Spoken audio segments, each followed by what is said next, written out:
back. A little bit of spring break action going on for a lot of Like we people, never including left. myself. Back like we never left. Yeah, we've been a little more intermittent than usual. I want to apologize to the people. Busy schedules, a lot of spring breaking going on. Meech, are you on when? Now you got all this different. Do you have a matrix of spring breaks? How does that work? Yeah, well, I got 5 kids. My one kid's out of school, like he's graduated, he's got a job. 2 of mine are in high school. They're off this week. My one son went to his prom last night. He's in the Poconos right now until Sunday. Oh wow, that sounds like something. So they're off all next week too. Holy Ghost prep, and then I got 2 other kids in grade school. They're off till like next Wednesday, I think.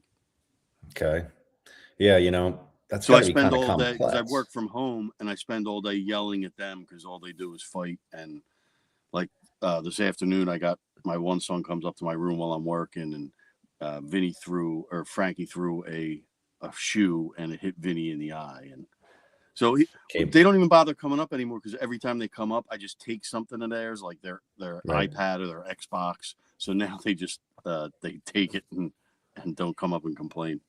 Well, there you go. You set the standard. That's a good parenting trick. Yeah, it's true. Well done. Well done. But we also have a lot of wonderful things happening, generally speaking, in Philadelphia, like the cherry blossoms, which have come to roost. I guess trees don't come to roost. Isn't that a DC thing? Nah, we have our cherry blossoms. I actually have a tree out front that flakes off. It looks like snow, and then it gets on my truck, and I can't get it off, and people look at me weird. It's very interesting. Anyway, but a lot of great things going on here, and most notably, the start of the baseball season, which did start extra early this year. We had a lot going on before we even got out of March, and I feel like this is a rite of passage. And let me just go ahead and by the way, just make mention of the fact that, folks, this is the City Pigeons podcast, episode 152, which is titled Just a Few Out of 162. So we're talking baseball here today, and I am Jesse Rendell, and I've got Mike Meach with me. Good evening. A duo, it would have been the likes more of which appropriate if this was the 162nd episode. You're actually on to something there, but we got 10 more to get there if we make it. And let's bring in another esteemed member, part of the original trio here, because I see him in his ballroom basement. That's Rocky. Rocky, what's up? What's happening? How you doing? You say ballroom basement? It's the grand piano room, Jess. Yeah, I don't know. This is the chateau. The chateau. Chateau Right. de Rock. I Chateau feel de looks Rock. like Meech done a little decorating in his closet there. He's got some J's hung up. He's got his hats. I don't remember seeing that the last time. This is my remote location right here. The only new thing is studio. These Spider-Man J's that the kids outgrew, and I found them in the basement. And instead of tossing them, I just put them right there. Got it. That's a nice item. Rock, are you enjoying the beginning of the baseball season so far, or what? Yeah. I'm into. Are you? He hasn't watched one inning, have you? I saw some highlights on ESPN. Just for the record, we had a little City Pigeons outing at the Phillies game yesterday, and Rock agreed to go. And then the last minute, he goes, "Oh, is that today? Oh, I can't go." Smart. I don't think I agreed to. I don't think I ever agreed to go, according to the text records from Mark. So I was always questionable to begin with. So. Yeah. Look, we love you for who you are. Yeah. Great outing yesterday. So let's just take a step back, right? Because we're 6 games into the baseball season, and hold on, I feel like Phillies talk. Okay, there you go. See, that's beautiful being in the closet. Makes sense. So we're 6 games into the season. I feel like I remember this moment. Every year we have an episode where we're 3 games in, a series or 2 in, and we obviously are trying to, extrapolate as much from that as we can in terms of what it means for the rest of the season. And every year we've gone on, we have the additional layered context of another year where we didn't win the World Series and got further away from it. And so I feel like everyone is even more tense than ever before in looking at what's going on and projecting that out over the entire season. And so there's obviously a lot of reactions. Some people might call them. There he goes. He's got the no-name jersey. Hell yeah. I got to get in the season. You know what I mean? Rocky Yeah, no great name. job. I mean, look, that could have been a Castellanos jersey, but it's not. Exactly. So you're totally safe. You should get like Velcro numbers and name Just on like there. Anyway, yeah. all So purpose. we start off blazing hot at 1-3, looking exactly like the team that's got the same flaws that we've had in the playoffs for many years to come. And then we turn it around. We win a couple games and we get to 3-3, which feels like a big sigh of relief. Hence the cover art for this week's episode, where we're really not feeling great at 1-3, and then saying, 3-3, we'll take it. Jesse bringing back a classic meme right there. I've really been enjoying using. These are the things that come into my mind, right? You remember what that meme was about? You know what the funny thing is? Like, I don't know. And for anyone that's not watching, that's listening, I think it was kombucha tea. You remember that kombucha tea? Is that right? I think so. I could be wrong.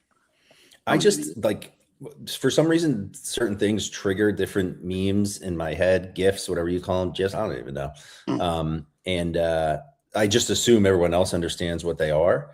And this is the woman who I think she tried it, right? And immediately was like, no, and then was like, oh, that's kind of good. And so that's kind of like a way I look at the season. I was like, oh, this is terrible. And I was like, maybe we're okay. And here's what we know.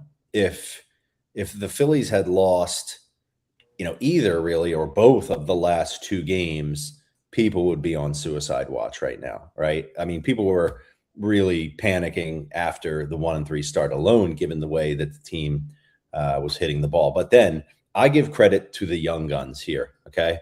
Because Painter comes in and looks every bit of what we've been promised in terms of a guy who's going to, give us another Cole Hamels-esque type dude that we brought up and is going to be a tall, nasty pitcher.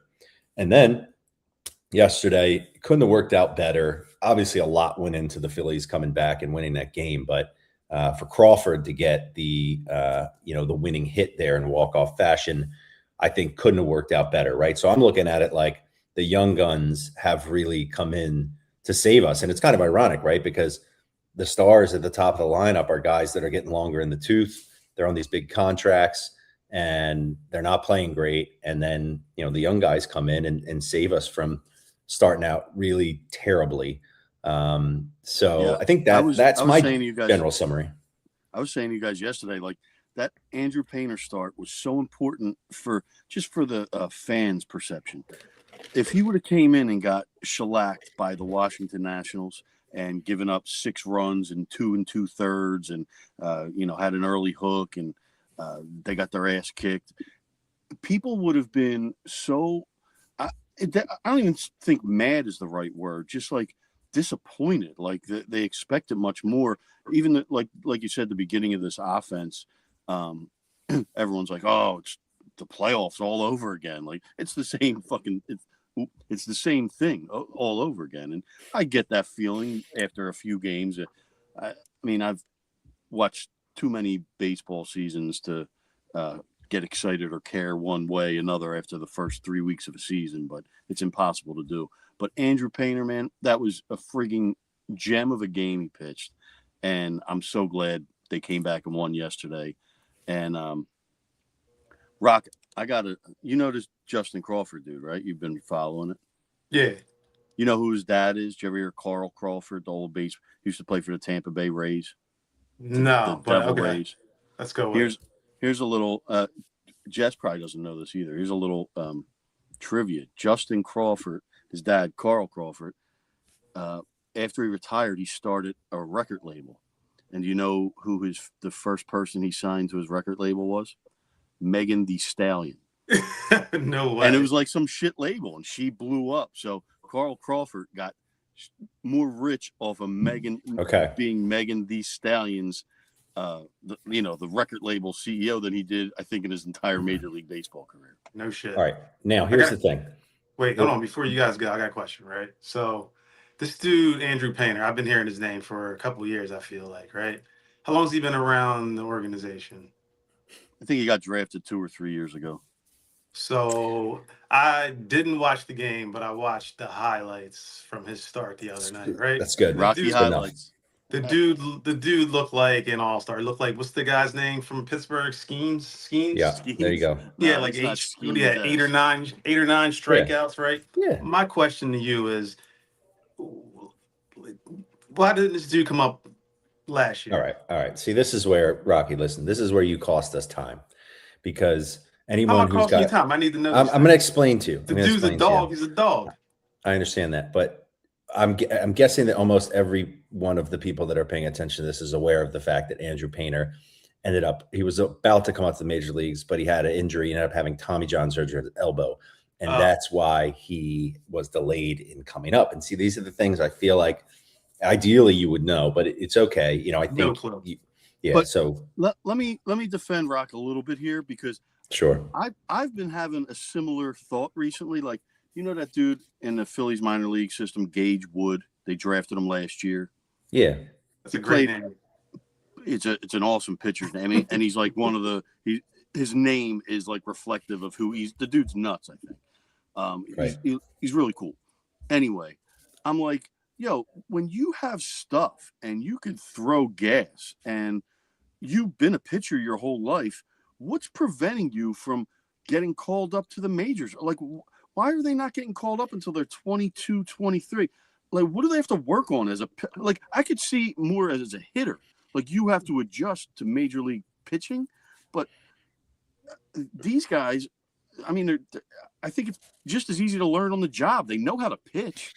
And when you have a major league catcher calling the games, it's something I always think about. And I wonder why. But again, I'm probably just wasting time. Well, it just doesn't happen. No. I know there's protocol in the majors. You go through. Although, did you see the dude from the Pirates today? 19-year-old kid got called up, and they signed him to a 9-year, $140 million contract. 9 years, 140. That's not that right. I mean, that's good. When you're 19 and you're going to be on your second contract, getting signed by the Yankees for $1,700 billion or whatever. All right, but the salary in baseball, cap is 9 years from now, he's going to get all 141, right? Oh yeah, it's that's how baseball works. Yeah. So I guess that's good. But I mean, compared to some of these other contracts we've seen, you know, the amount of money, it's not like crazy. Yeah, but usually a kid doesn't get this kind of contract until he's 26. Well, also a pitcher, your rookie deal, you know, right? But all the pitchers, you know, with the injuries and the ups and downs, so that's bankable, good money. And he's going to be starting tomorrow at shortstop. In there. Listen, I can't speak to why guys get brought up slower than you might think as pitchers, but I can tell you this: all the years of coaches and whatever, like, there's got to be a reason for that. You know what I mean? Baseball's got all these creature habits, man. There's too much unwritten bullshit in baseball, man. I'm sure it makes some sort of sense on some level, but I feel like a lot of times people need to start bucking these trends. Yeah, but here's the thing too, you guys got to remember, right? So I heard this on a Phillies broadcast. I didn't know this when Gage Wood was drafted. You know, that's like the easy, please. Yeah, that's on you, Rock. When Gage Wood was drafted, you know, that's in when's the draft? Meet in June or July, right? Or something like that? July, I think. Yeah. So he's played in a college season, and because of how much he throws, they don't pitch like after they're drafted. They like shut him down for like arm purposes of trying to get their arm, you know, kind of like some rest. And I'm quite sure that the day in, day out nature of pitching, you know, 162 game season, or if you're a reliever or something, is a different animal. And the one thing that I know for sure is for pitchers, it's a very mental thing, you know. So to bring a guy up and have him just get absolutely crushed, who's to say that you're not going to ruin like the guy. Even the great Roy Halladay was sent back down to Single A after he was on the major league roster. Right. Sometimes you got to go get yourself straight. Anyway, I was just trying to stick up for Rocky there. I got you. Sorry for asking a stupid question. You know. It's not a stupid question. I have one follow-up point on the Carl Crawford record deal with Megan Thee Stallion. I just wanted you to know, Meech, my experience in the music industry, which I have some experience. I signed a contract that one lawyer once said was the worst record contract he'd ever seen before. So I want you to know it is always was likely. That lawyer your father? No, it wasn't. It was the guy that my dad recommended. Little backstory on this real quick, everybody. So some of you guys might know I was in a band for many years, a little what we call like a pop punk band, if you can believe it. I know I'm bald right now. It doesn't look very punk rock, but so we played in a battle of the bands out in Ardmore for, I think Y100 was the station that put it on, and one of the guys on the judging panel had a record label. Next thing you know, we're talking to this guy. We end up getting they offer us a contract, and my dad, who was the mayor at the time, I believe, or maybe it was just after, I can't remember. He gets like the biggest entertainment lawyer in Philadelphia who does like all the Welcome America stuff, you know? So he takes a look at this contract and he's like, this is the worst record contract that I have ever seen before. So, and I didn't say this in so many words to the guy, but I wanted to be like, buddy, do you see a line of record labels out the door giving us a record deal? Not so much. Anyway, we ended up signing the deal. We got out of it later, but anyway. But I was going to say, what typically happens here is the first guy in, the first label in, you know, they sign the artists, and for one reason or the other, they get screwed, right? Now, often that's because the first label in doesn't have their shit together. And so they don't have an iron rock solid deal so that if somebody else comes along, they're going to get money, right? So I'm just saying it's no given that Carl Crawford got super rich just because Megan Thee Stallion ended up getting really huge. A lot of times there's always like that first manager who no one ever knows about, you know, who like busted their ass to help this band out. And then they just left them behind, you know, because a bigger fish came along. So that's your music industry lesson of the day, guys. All right. All right. I feel like Meech has some stats though that No, I that. really don't. I was just assuming. I just kind of made might. that part up that he. Yeah, he might. But I know he was the head of the record label that you first signed at.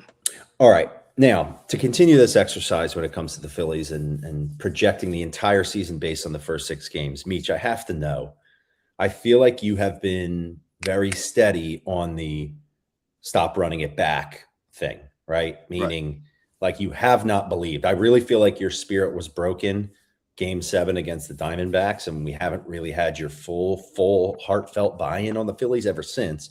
You and are I don't feel correct. like I don't feel like whatever they did in the offseason was enough to buy you back. And so You're watching wrong. watching these first 6 games, especially the way they were playing out, are you telling me that, you know, you have real, genuine hope that they can actually do it this year? Or do you think it's just destined to be the same old story? Time's yours. I think this roster is easily good enough to win a World Series.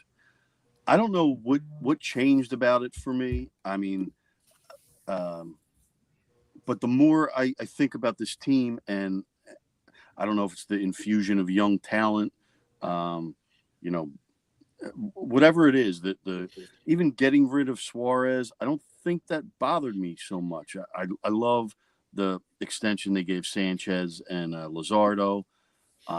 Hopeful Zach Wheeler can come back, but I actually put my prediction on Twitter last week before the season started, and I had them winning 101 games.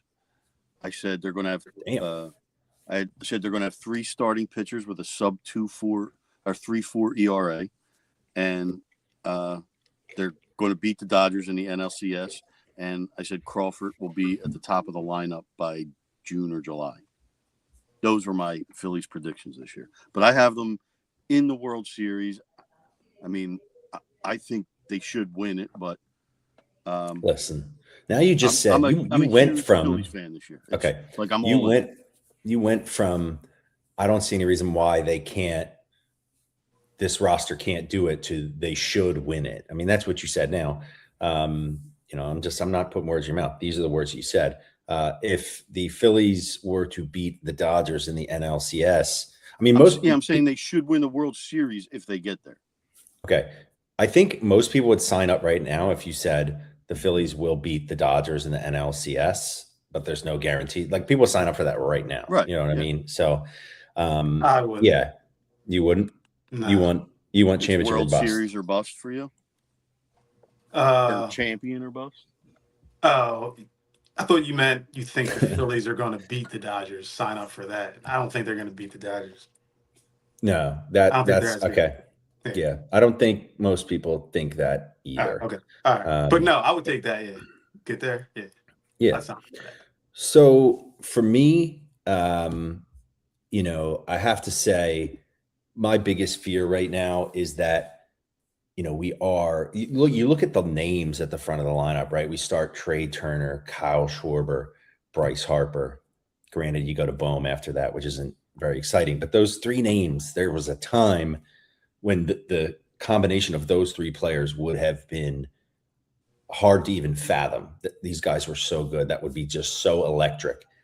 And watching them on a day in, day out basis and seeing, you know, that the electric kind of capabilities are so hit or miss. It's just, I have this bad feeling that we inevitably are seeing, you know, somewhat of a decline in their capability. And we have too much invested in those guys. Now, look, I also think we didn't fairly even appreciate the fact that Trey Turner won the batting title last year. And this guy has an uncanny ability to get on base and do things.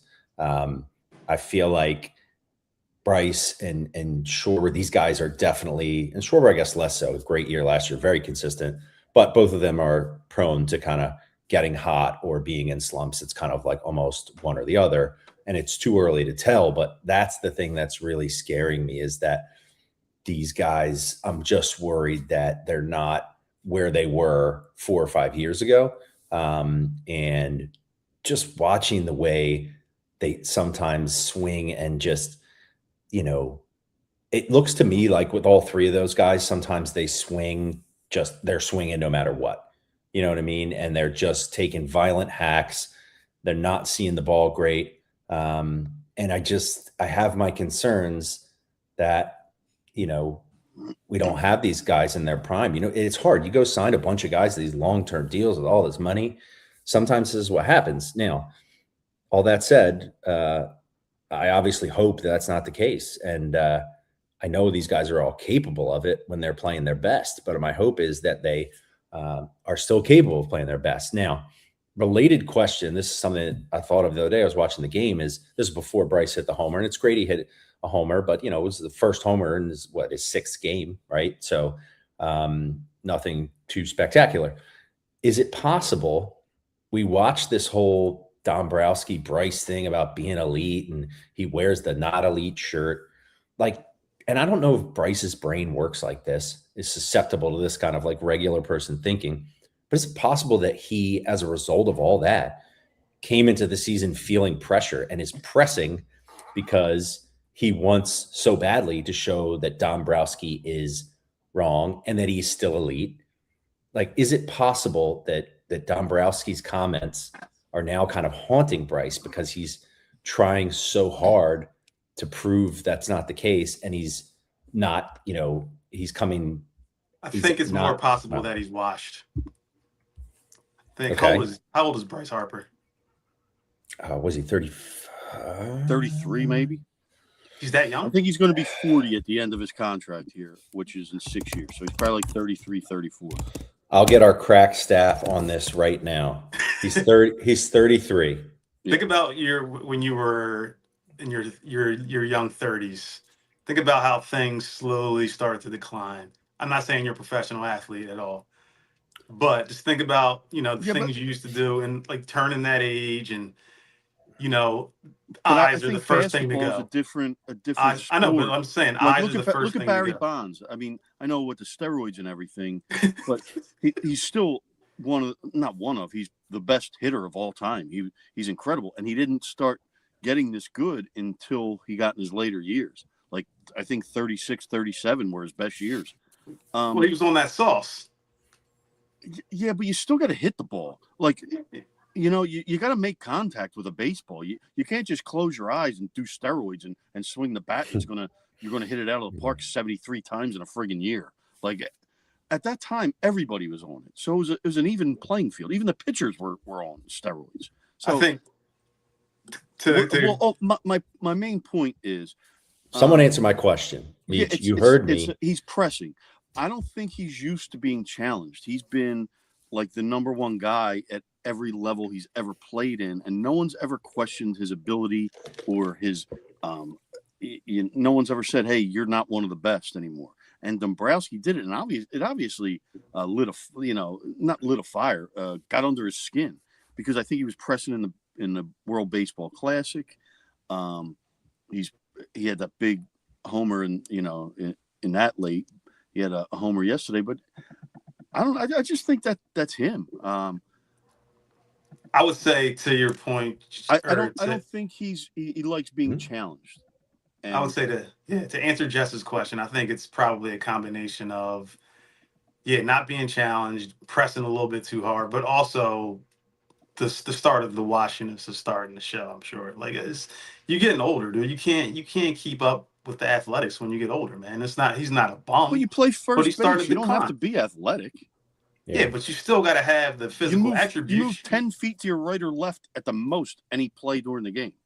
I can tell you right now, and I can't see as well as I did when I was 25 years old. You know what I mean? I'm just saying the wear and tear. I'm not saying it's one or the other. I'm thinking it's a combination. He's 33. He's not 53. He's pressing right now. I think by the end of the year he'll have the same stats. What about last year? Was he pressing last year when he started to look a little washed? Yeah, but you know what? I'm not worried about Bryce. I'm not worried about Schwarber, and I'm not worried about Turner. All right, I got a question for you then. Are you worried about the bullpen? No, I think no. Just early. I mean, they have been very shaky up to this point. Here's what I'm worried about. Okay, when we talk about the bullpen, I'm a little worried about our buddy Joan Duran. All right, because here's the thing. He comes to us and you're like, this is too good to be true. Got the friggin' fire intro and all this stuff. That's great. And he's not, he's throwing 102. Nobody can touch him. Then you get into the playoffs. All of a sudden, it's getting hit a little bit. We pick up this season. He's looking very, very hittable. And I just thought we had like a shutdown closer. And everything just makes me think, can't believe that Bradledge had a season where he never gave up a blown save. That's just the craziest thing. He did that season. You just don't remember it. Wasn't he 48 or something? Come on, man. 48 for 48. He blew the All-Star game. He blew a save. Oh, stop, Meech. Come on, man. Come on, man. That's bullshit. That was seriously in the season, and he blew the save. Bradledge was that good? That's crazy. Yeah, dude. That was just nuts. But listen, we did experience something that I don't know if it's happened before. It probably has, but we experienced the daytime Joan Duran entrance, right? It was so corny. Yeah, the fire. Yeah. So just so everybody knows, the light show. Yeah, we mentioned this just briefly. We actually went to the Phillies game as a group yesterday. Rock bailed at the last minute, but and Fink. I don't know that Fink ever said he was interested or he would or wouldn't go. I don't think he answered us. Yeah, I think he just kind of opted out, generally speaking. But myself, Meech, Mark Goodhart, Tom Henneman, the legend Trevor Moran, and the legend Charlie Doyle, otherwise known as DJ Durag, were all in attendance, which is great because Charlie was blurting out random things, which were very hit or miss to the crowd around us. There were kids looking at him as if what's wrong with this guy? Girl repeating what he said. And, it wasn't the nicest things he was saying. So it was funny to hear this little girl repeat it. Yeah. And her parents seemed to be kind of entertained by it. Now, but it probably wasn't appropriate. I am digressing a little bit because I started by saying, it's the daytime Joan Duran thing, which we experienced. But I need to talk about this because, Meech, I don't know if you remember very early on, this was probably first couple episodes we ever did.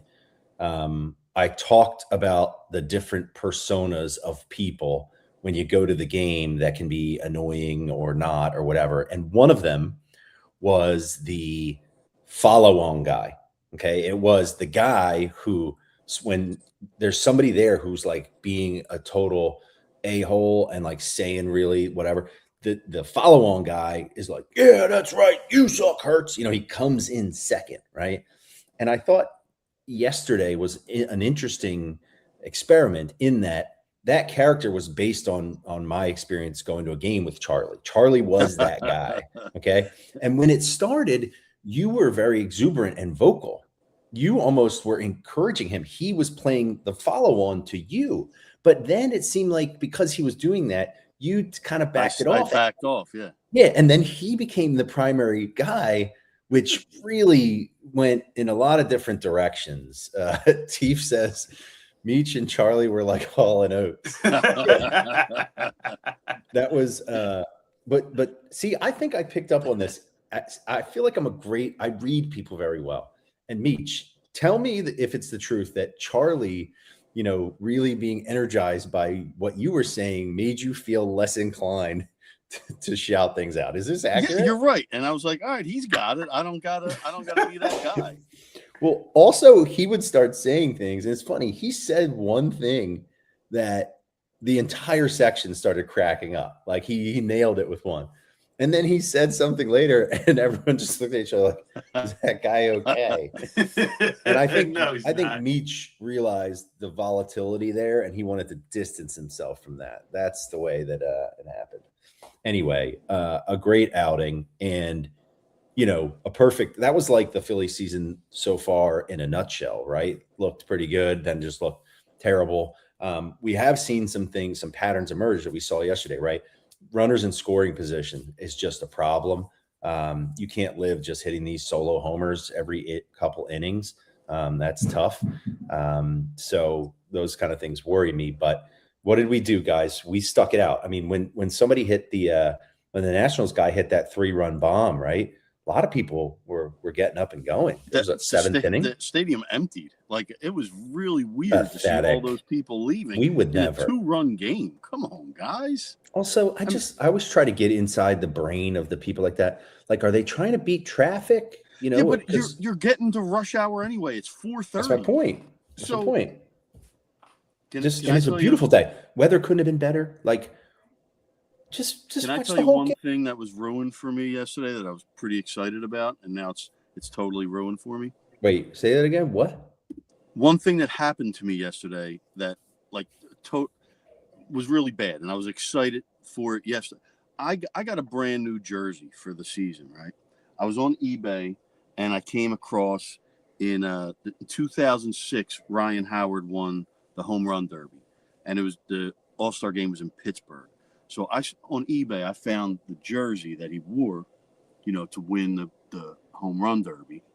So I was like, shit, this is awesome. I'm going to wear this the first game I go to. I was, all excited to show my new jersey. So I pulled up into the parking spot at Jetro. I get out of the car, and the first thing, I hear this old lady who's sitting in a chair going, Ryan Howard never played for Pittsburgh.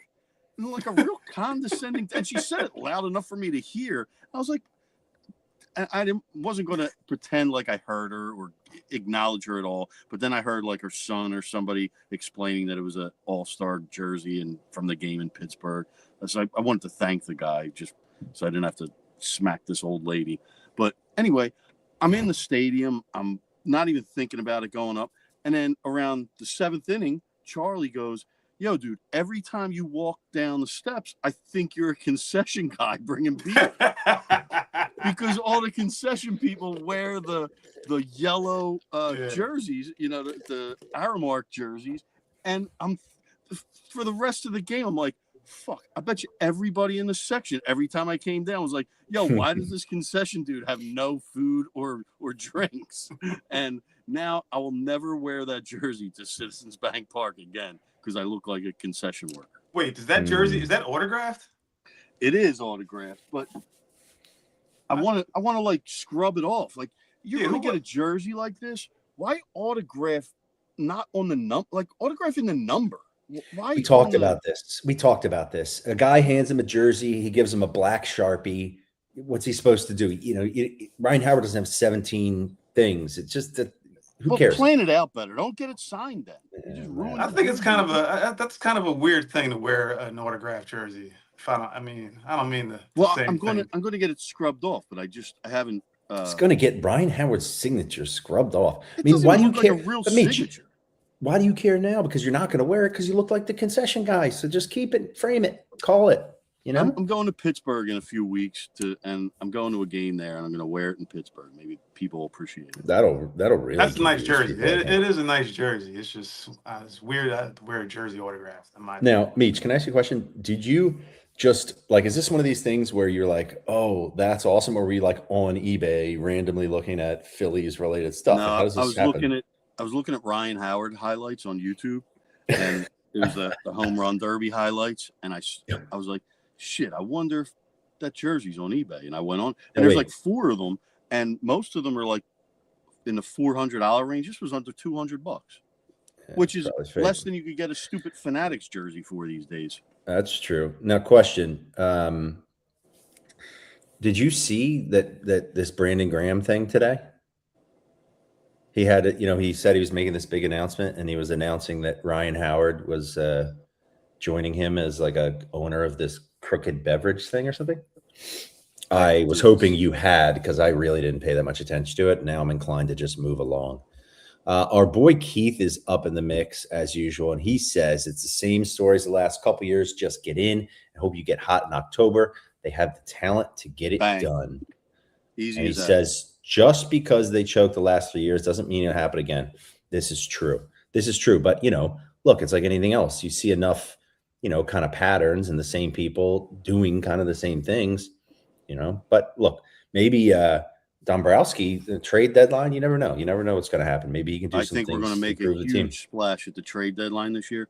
Because, listen, I don't think there's going to be a season next year. And if there is, it's going to be locked out and start late. So I think they're going to go for it this year. I wish they would have did something in the offseason a little better. But maybe this is what they were waiting for. They said, if we got some money to spend or some guys we can go out and get, they'll get it. Beautiful. All right. Well, look, in addition to the Phillies ups and downs, there's been a lot of other things that have kind of come along with the start of the baseball season. And, Meech, a lot of people are talking about the fact that you seem to have returned to form on Twitter. I think a lot of people have become fans of your sharp wit and way of expressing yourself over the years. And I know I see this. You've been in some dark places where you didn't really feel like anyone cared, and you didn't really want to express the same vitriol that it's not really a dark did over place. the years. Twitter's weird, man. Right. Well, look, it's been a nice place. I think it's been good for you. Well, it's maybe good and bad. You know what I mean? The Phillies bring out the best in me. Right. So the Phillies bring out the best in you. Yeah. Okay. Now you have really gotten a lot of mileage out of the Harry the K's thing.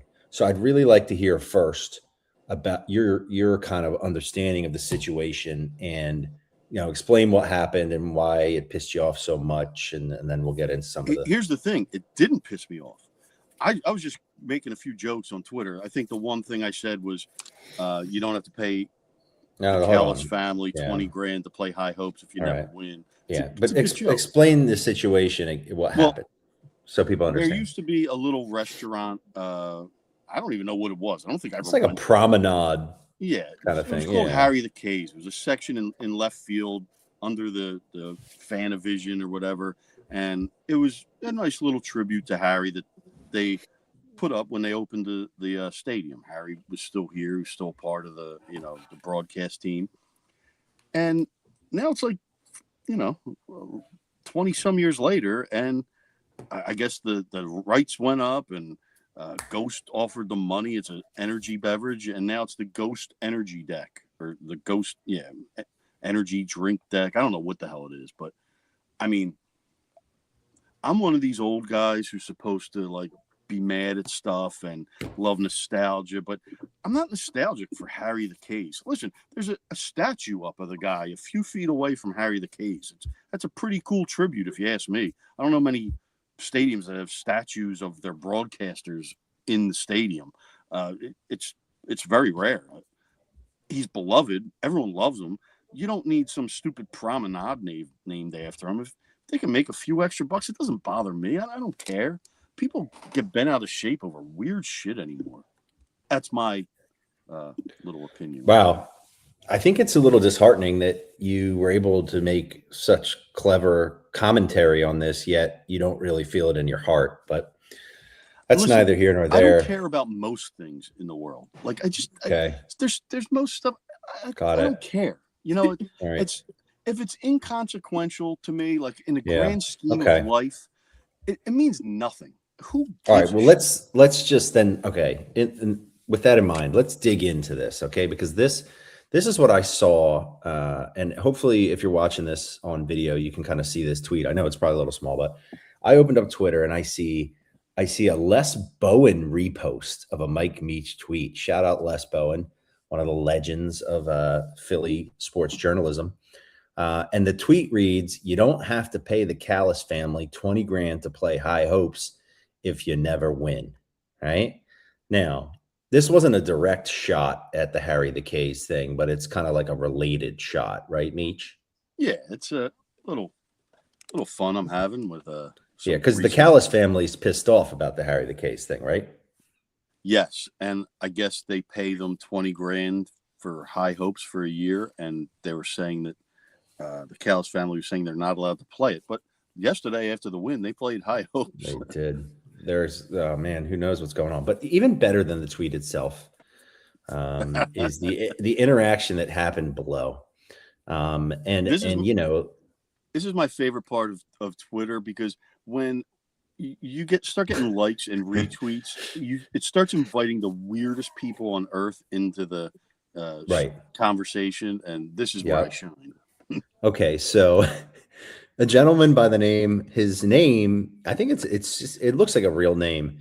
It's John Pennicini, I'm thinking. John Pennicini.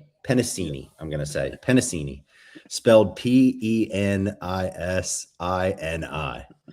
says, Game 4, stop watching. Okay, so he's saying it's only been 4 games. Stop watching. Like, whatever. Yeah, like I can't make a joke because it's only game 4.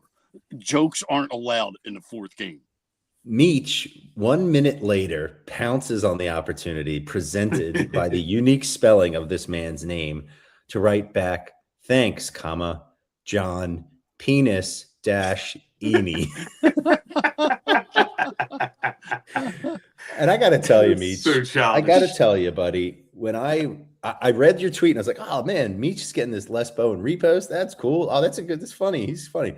Then I'm like, oh, he's got his friend on here reading the comments. And when I read that your reply to this guy, I just started laughing out loud. I mean, imagine me and that guy and getting this. And I'm sure he's gotten related things before, but man, you know, and I just feel like respond to me after that.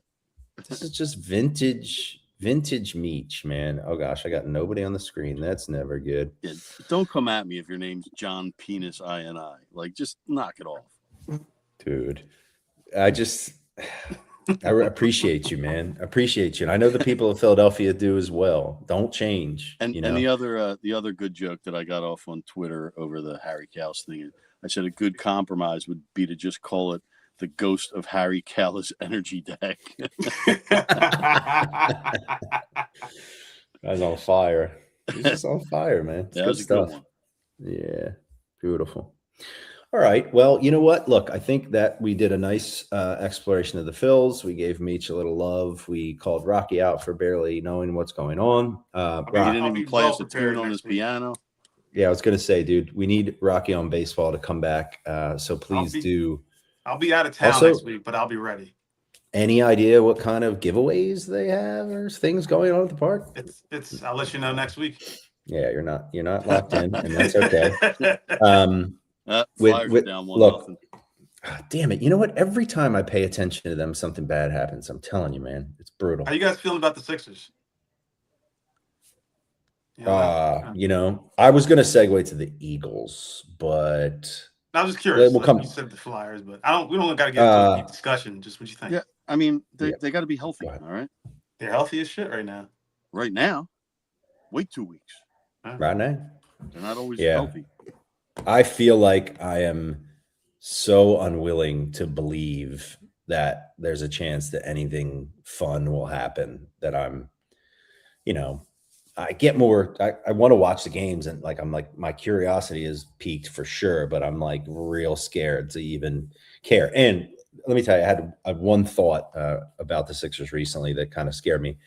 Everybody's talking about them avoiding the play-in game, right? And I believe, Meech, you would know better than I would.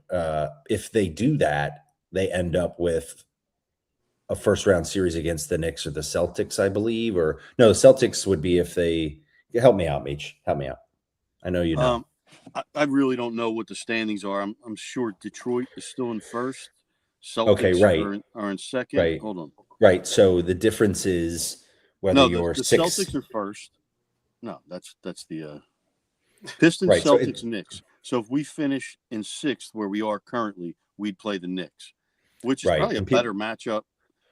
I mean, well, look, here was my thought. It's like if you're telling me to choose between the Knicks or the Celtics, like I can already see the Sixers losing to the Knicks or the Celtics, and I've seen that movie before. It's so painful.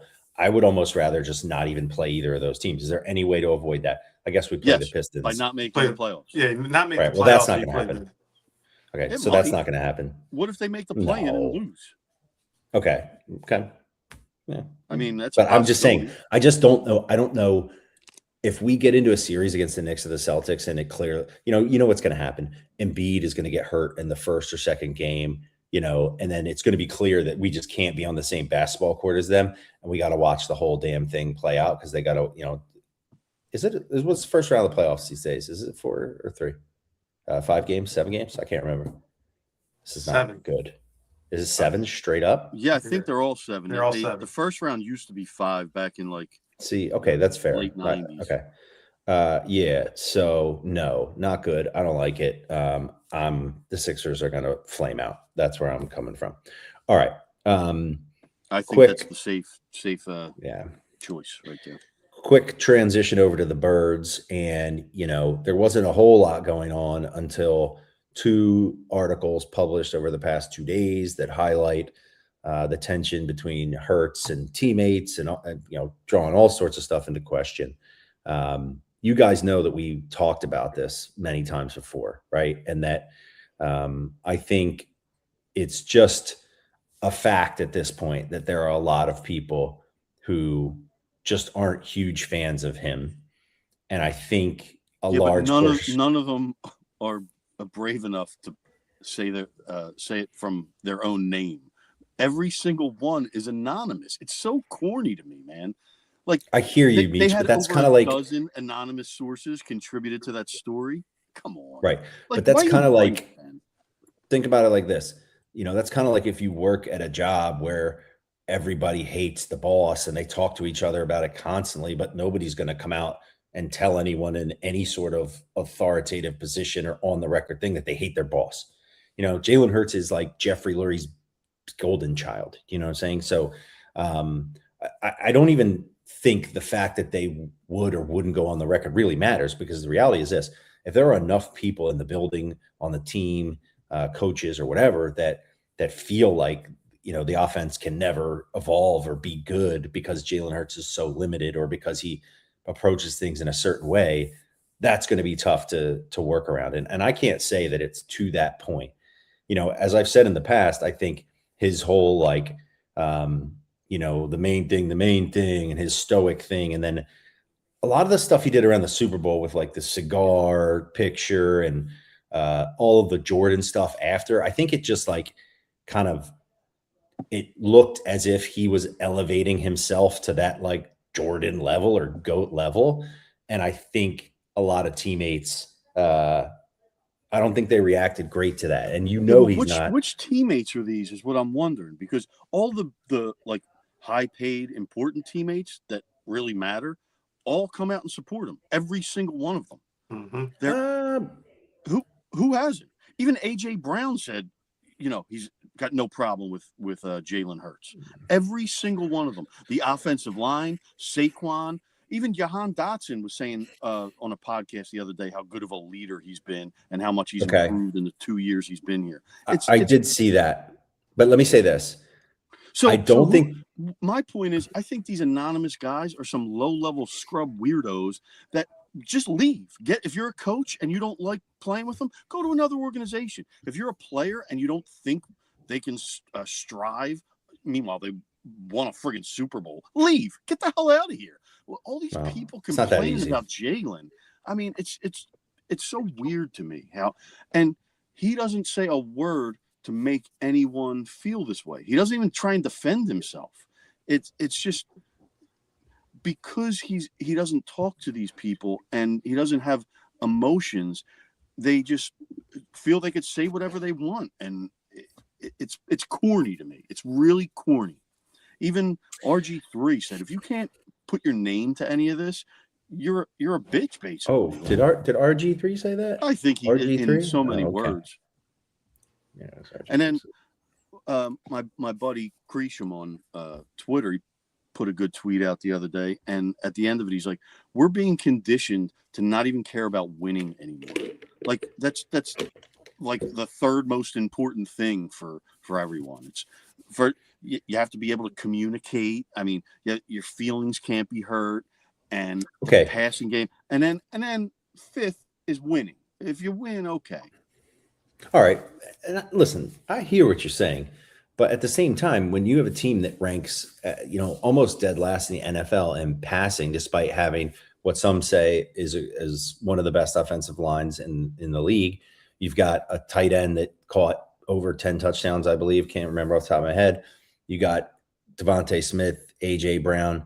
I think that's where people are a little bit like scratching their head, man. Like, the numbers are what the numbers are. You watch those games. You watch the offensive futility. And so, yes, did we win the Super Bowl? We did. But last year, it just was, by the end of that season, it was so clear that this offense was totally dysfunctional. Now, a lot of people put that on Patullo. He's gone. Got this new guy coming in that wants to do a lot of different stuff.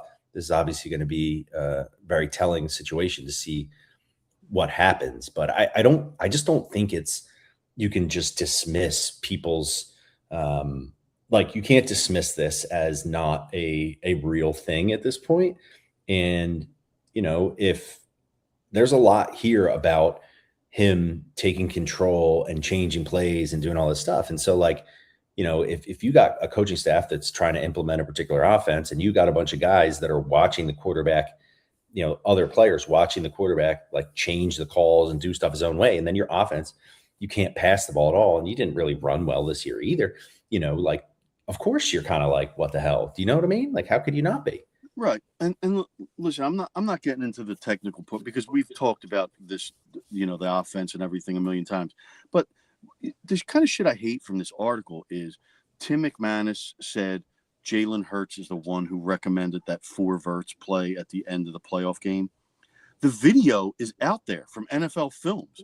It's Kevin Patullo giving the play to Hurts, and Sirianni standing right there, and Hurts asked him a question afterward, but it's so clear and obvious that he didn't call that play. There's zero chance he did. There's film proof of it. And he just goes, it's weird to me that something I saw with my own eyes that didn't happen. He's like, yeah, he changed that play. Nobody would change that play. It's the worst play I've ever seen. Rock. That's the kind of stuff that bothers me about articles like that. It's just Rock. I didn't read the article, so I don't know about it. But I will say this: I was watching SportsCenter last night, and my man Scott Van Pelt said it best. The Eagles have been a very successful organization for the past however many years. They got into the playoffs, lost first round, won the Super Bowl, got into the playoffs, lost first round. They always find something to talk about the Eagles. Like Meech said, it's never really about winning, which the Eagles do a lot of, right? So whatever's happening in the background, everyone's not going to be best friends. Some players ain't going to like this player. Some coaches aren't going to like that player. What it comes down to is, like Meech said, if the high-powered players, the people that are really important to the organization, get along with Hurts, I think it's all irrelevant, manufactured bullshit. They're going to go out and win, man. That's just what this team does. Last year, it was Kevin Patullo's fault. Just like the 2 years before that, it was Brian Johnson's fault. So we'll see what this new guy's got. I'm not worried about the Eagles. I'm not worried about Jalen Hurts. Bottom line. Correct. All right. I mean, you got the inside scoop, Jeff, so you would know better than anybody. you know? Nah, it's not like that. Trust me. I get like little bits and pieces here and there to try to triangulate, but you know, I think an NFL locker room is a very interesting place in terms of the dynamics of the interpersonal relationships of all these guys. Yeah. And it's funny, I think it's almost harder when you are a really good team and there are expectations. You're playing in Philadelphia than being like a totally crappy team, where nothing really matters. So I think there's a lot of big personalities, and they their work very closely together, work very hard, put their bodies on their line, their lives on the line. I think there's a lot more going on there than people think. But yeah, we'll just have to see how the whole thing plays out. And it'll be good to hear Jalen. Hopefully Jalen addresses some of this stuff. But yeah, so that's what's going on with the Eagles. Now I want to show you guys something here as we get into the miscellaneous portion of the program. So I recently took a trip for spring break, and I was on my way through the airport in Miami. Saw the following item being sold in the Miami Heat store. And I just wanted to get your guys' opinion on this real quick. I can't see it for some reason. I'm on a phone. It's the worst jersey I've ever seen. I didn't know you were. I didn't know they were showing. Like, I don't even know how to pull up the freaking things on there. So what, you only see yourself? I see you three. I mean, I see you two. I see us three in like the Brady Bunch. Here, wait. You should see this now. Hold on. Let's try this. Now it's the only thing on there. Can you see it now? I see Brady Bunch screen. I don't even know what the hell Us that- three. Okay. Scroll over or something. I'm gonna Figure Google out, it. man. I'm gonna Google it. No. I'll tell you what it is, but it's annoying that you can't see it. It is a Miami Heat jersey. It's the back of a Miami Heat jersey. It is a Bam Adebayo jersey, and the number on the jersey is 83. Does that do anything for you? And the worst part is, that's not fucking even the corny. jersey they wore that night. Wait, is he And wearing it? scored Is 83 Bam's points. not wearing it, right? No, but they're selling a It's jersey in for the sale store in the airport. right. It'd be like a Kobe Bryant 81 jersey. Yeah, that's so fucking corny. Like, it's not like this dude's some. I mean, yeah, Bam's a good player, but he's not some fucking legend. He somehow scored 83 points. I don't know how that happened.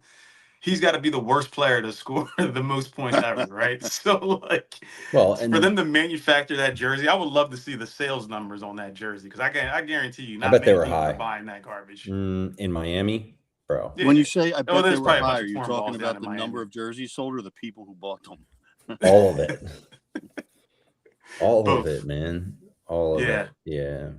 Yeah. I'm looking at it. This is corny. They have multiple versions of this too. It's not just like they have like the flamingo type one. They have the normal one. They have a white one. Okay.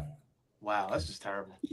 The Shame question on them. is, if you could take a poll of, let's start with the NBA players, if they had the option to scrub that moment from history and return the record to Kobe Bryant, would they vote to do that No. or not? Not the players, the fans.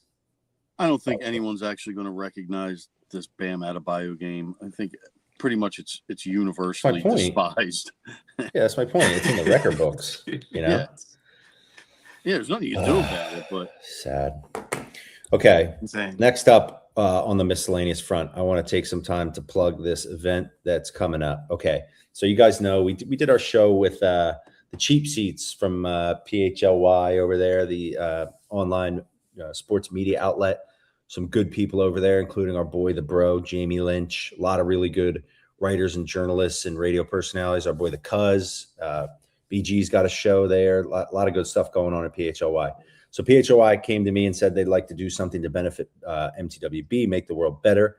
And as a result, we are going to have Fran's film session. Fran Duffy, a lot of you guys may know, he's been breaking down the Eagles for years and years and years. Guy's an expert. He does their PHLY Eagles show, and he's going to be doing a film session breaking down some of the Eagles offseason moves, some of the potential draft prospects. Our buddy Connor Barwin's going to be showing up for a meet and greet. We're going to have, as always, our boys at Kenwood are providing the beer. Come on, Bird Gang Spirits. I mean, these companies always step up when we're doing stuff, and we appreciate them. There's also going to be food from Santucci's. Santucci's. Yeah, Santucci's, right? And so all of this for $45, which I feel like is not enough. I feel like that's not enough, right? Because you can eat and drink $45 worth quite easily.